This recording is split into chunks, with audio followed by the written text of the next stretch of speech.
blues and rock and rollers. We need you more than ever now.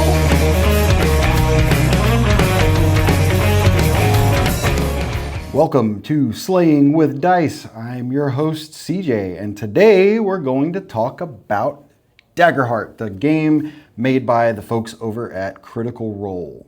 So, what is Daggerheart? Well, it's a tabletop role-playing game built around shared storytelling and collaborative scenes. One person is the game master, as is per usual, and 2 to 5 people play characters in the world that you create together. A session usually runs a couple of hours, and you can play a single adventure or a long campaign. It's built to handle either thing. The GM describes what's happening, the players describe how their characters react, and when the outcome of an action matters, that's when the rules and the dice come in to help decide what happens next. But first, what is in the Daggerheart core set that I have right here? Inside the box, there is a 366-page hardcover rule book and a separate card box designed for character creation and customization. There's a ton of cards that everybody gets to use. The rulebook is fully illustrated and it's beautiful. Covers character creation, which we will go over, shared world building, adventure and campaign design, encounter building, dynamic adversaries, environments, and detailed advice for both game masters and players. The card box, as I previously mentioned, contains 279 absolutely gorgeously illustrated cards secured with a magnetic clasp.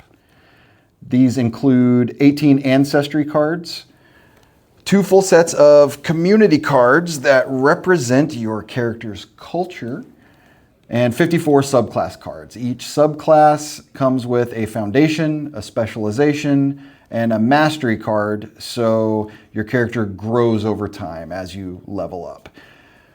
The box also includes 189 domain cards, which define the abilities your character uses in play, and they shape how each class approaches combat, magic, and problem solving. So let's get into how the game is actually played. Most of the game is just the group talking through what's happening and what their characters do. Instead of strict turns or initiative, Daggerheart uses a spotlight system. Whoever has the narrative focus at the time acts next, and the spotlight moves naturally as the scene evolves.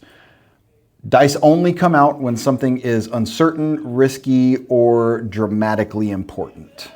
Now, there is no traditional initiative order. Characters act when the story puts the focus on them. If someone hasn't acted in a while, or the fiction shifts towards them, then they get the spotlight. For groups who want more structure, there's an optional spotlight tracker that they talk about in the book that uses tokens to help manage actions during a scene. But let's talk about these, the duality dice. Duality dice are used for action rolls. Now, this is the official Daggerheart dice set made by Serious Dice. You can use any dice that you want. It's a typical polyhedral set, but the big difference is that it comes with 2 extra D12s, and one is a little bit darker and one is a little bit lighter.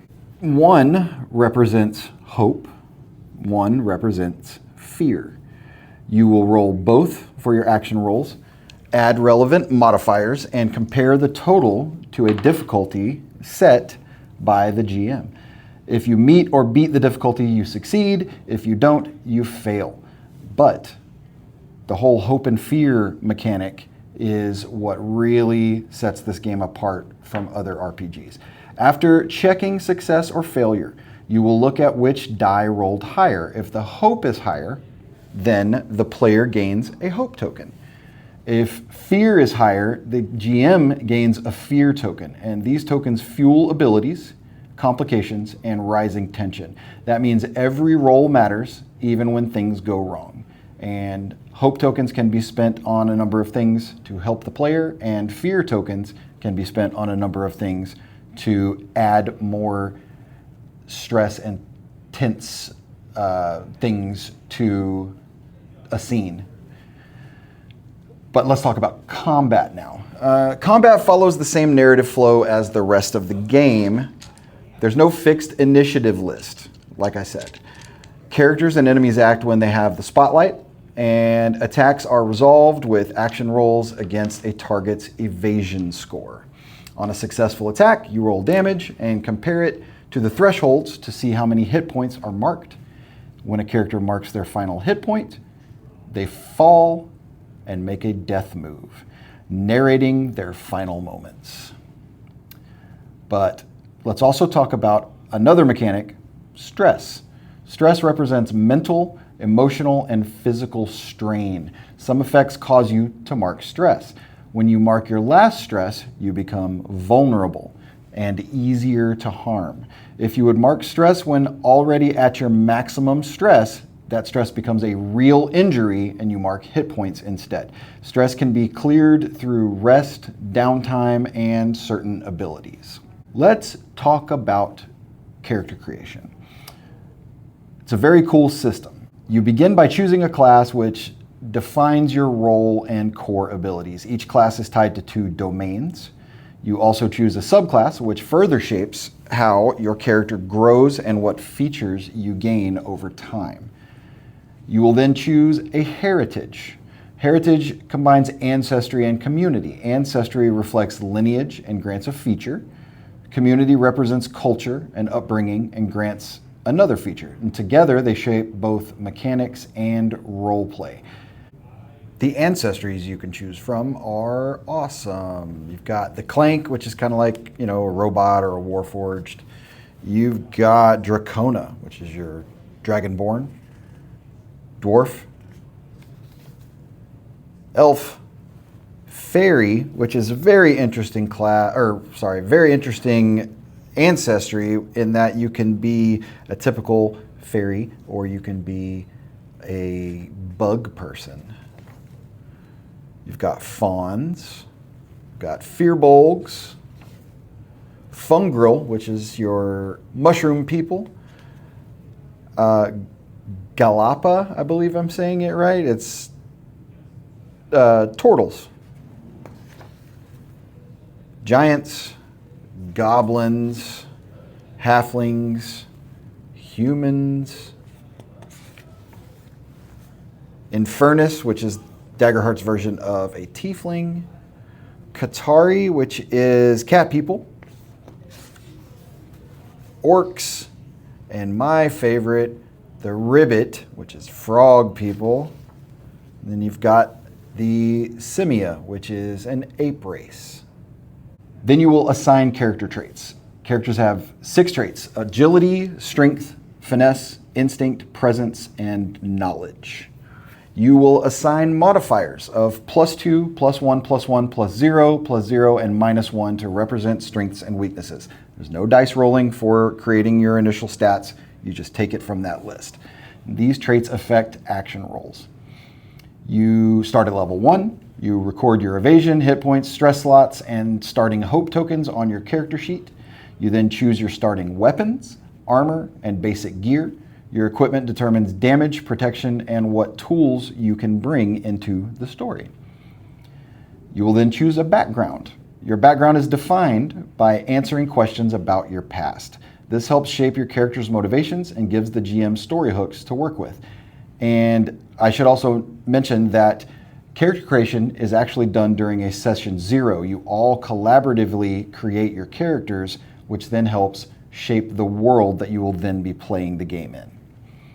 You will then create your experiences. Experiences are short phrases that represent things your character learned before the campaign began. Now, there's not a list of experiences for you to choose from. This is all created by the character, or rather by the player for their character.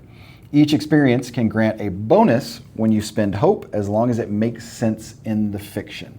So, for example, maybe you could say that your character was a blacksmith before the adventure started. Well, maybe you come across something and you can use that blacksmith experience to gain a bonus to your roll. Things like that.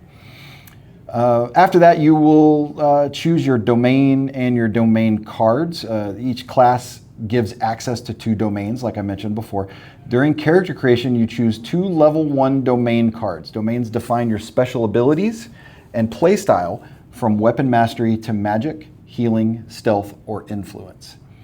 Finally, you will create connections with other characters. You introduce your character, then establish relationships with the rest of the party. These connections help ground the story and give everyone shared history to build on. That way, when you start the game, you're not worried about, oh, do we already know each other? You know, all that kind of stuff. You've already got it planned out.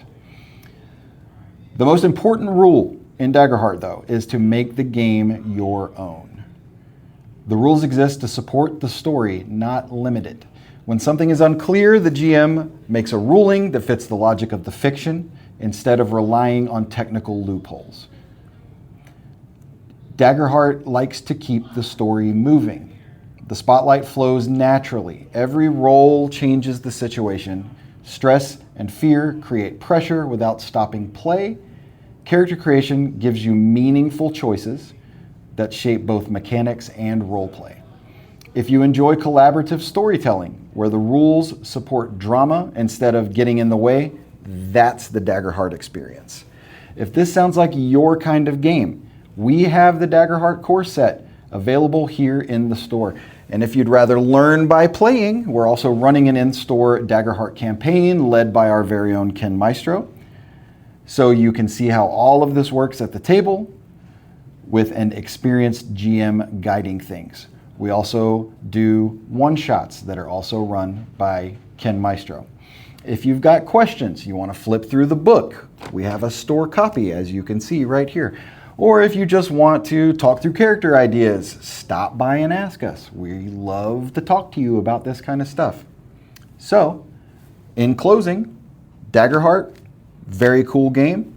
We'll see you next time on Slaying with Dice. And remember, at Etten Games, your adventures begin here. See you later.